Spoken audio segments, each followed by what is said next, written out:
Hai anak-anak ibu, apa kabarmu hari ini?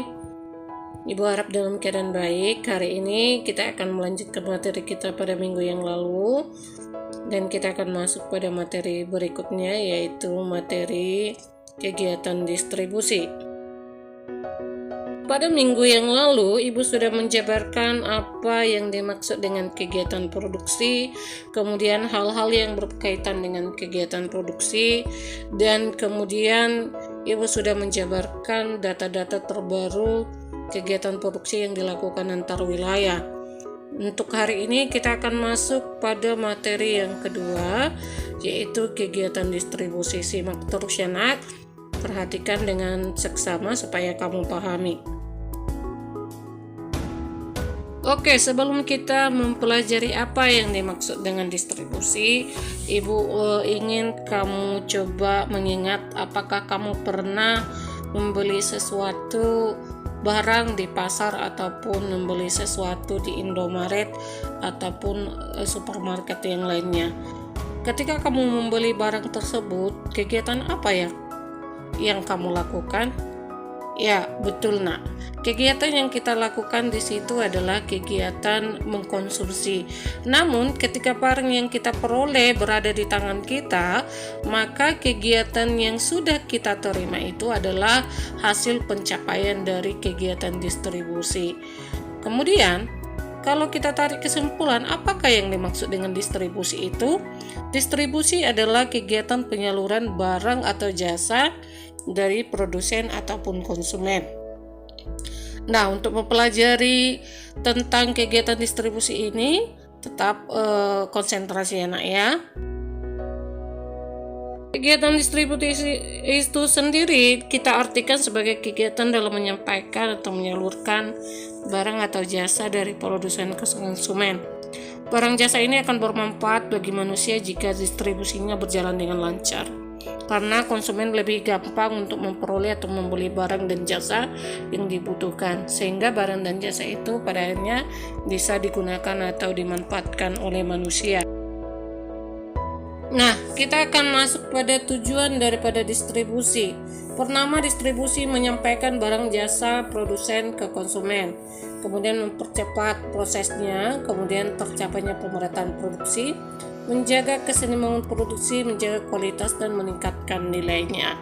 Dimaksudkan dengan menyampaikan barang dan jasa produsen ke konsumen artinya begini.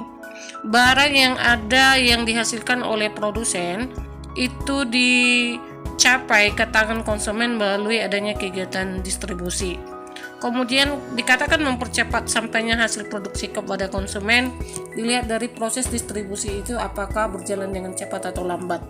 Kemudian tercapainya pemerataan hasil produksi ini yang sering kita lihat kalau distribusi bermasalah akibat wilayah yang sulit dijangkau. Kemudian menjaga kesinambungan produksi artinya dengan adanya distribusi ini produksi itu akan berjalan secara terus-menerus. Kemudian menjaga kualitas serta kegunaan dari produksi itu artinya apabila barang yang didistribusikan cepat ke tangan konsumen maka kualitasnya akan semakin lebih baik dan meningkatkan nilai guna karena bisa digunakan atau dipakai segera oleh konsumen karena sudah berada di tangan konsumen pada waktu yang tepat. Nah, pada slide berikut ini kamu lihat saluran distribusi barang konsumen, maka tingkatan dari produsen, kemudian dia badan-badan distributornya siapa saja sampai ke tangan konsumen. Nah, yang perlu kamu perhatikan adalah setiap daripada bagan-bagan ini ada beberapa tingkatan-tingkatan di mana dia masing-masing berada pada agen-agen distributor ya. Artinya di sini bahwa badan-badan distributornya bisa sampai ke tingkatan yang beraneka ragam.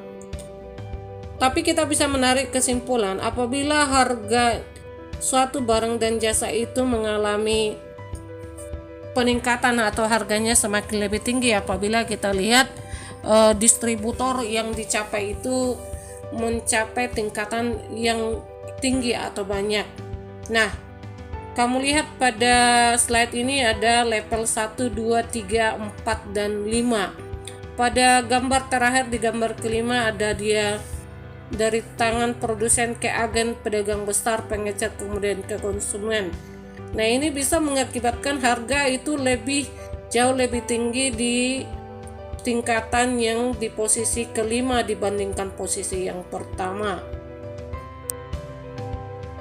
Untuk faktor pendorong daripada distribusi bisa kita lihat, yang pertama ketersediaan pasokan barang. Apabila pasokan barang itu terpenuhi, maka itu akan mempercepat terjadinya kegiatan distribusi. Kemudian alat angkut atau transportasi yang memadai, ini juga mempermudah terjadinya distribusi. Kemudian infrastruktur distribusi yang memadai seperti jalan raya akan terhambat jadinya apabila infrastruktur ini tidak bisa dicapai atau mempermudah untuk kegiatan distribusi. Makanya kita lihat untuk distribusi wilayah-wilayah yang sulit dijangkau itu susah, itu sulit dilakukan atau susah untuk ditemukan. Kemudian biaya pengangkutan yang cukup murah ini juga akan mendorong terjadinya distribusi antar daerah. Untuk faktor penghambat itu sendiri kita lihat, yang pertama adalah terhambatnya pasokan barang, kemudian yang kedua faktor cuaca yang tidak mendukung, yang ketiga kurangnya armada pengangkut, yang keempat biaya pengangkutan yang tinggi, yang kelima adalah kualitas infrastruktur distribusi yang kurang baik. Nah, kalau kita perhatikan secara baik bahwa sebenarnya faktor penghambat ini adalah lawan dari faktor pendorong itu tadi. Jadi agar bisa kamu ingat dan mudah kamu pahami ya. Demikian untuk materi kita hari ini. Untuk penugasanmu kita akan melakukan evaluasi pembelajaran IPS. Ini latihan soal. Temukan soal pada slide berikut ini. Nanti menjawabnya klik jawaban di Edmodo ya.